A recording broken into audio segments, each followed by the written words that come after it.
Sometimes life feels like it's stacking the odds against us. You wake up, look at your reflection, 1,000 memories of pain, of being wronged, of things just not being fair. They all come rushing in. It's easy in those moments to see ourselves as the victim, to let that story become the headline of our lives. Why does this always happen to me? But what if I told you? You are so much more than what happened to you. Seriously, I'm not saying the pain isn't real. I'm not saying you haven't had days where it feels like the world is ganging up on you.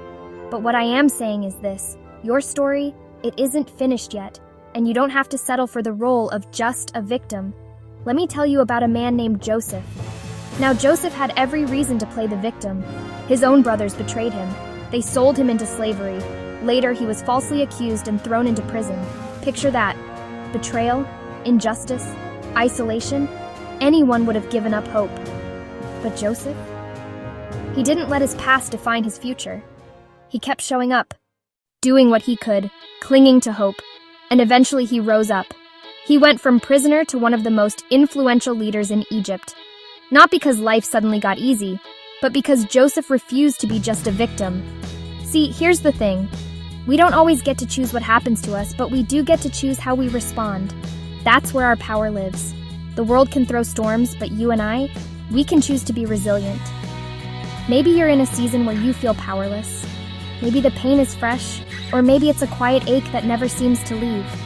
I want you to know it's okay to hurt, it's okay to cry, but don't let those moments be your whole story. Every setback, every heartbreak, every unfair twist. It can be a chapter, not the ending. I've met people who have faced incredible odds. Loss, betrayal, failure.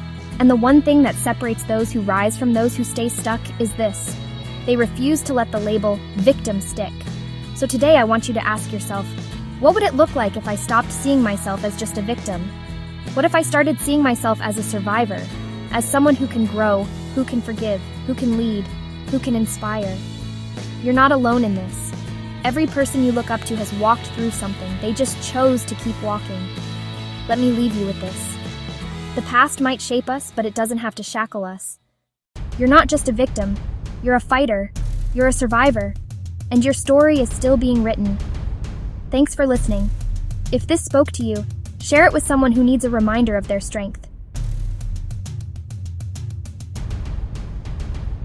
Because sometimes the person who needs hope the most is the one you see in the mirror.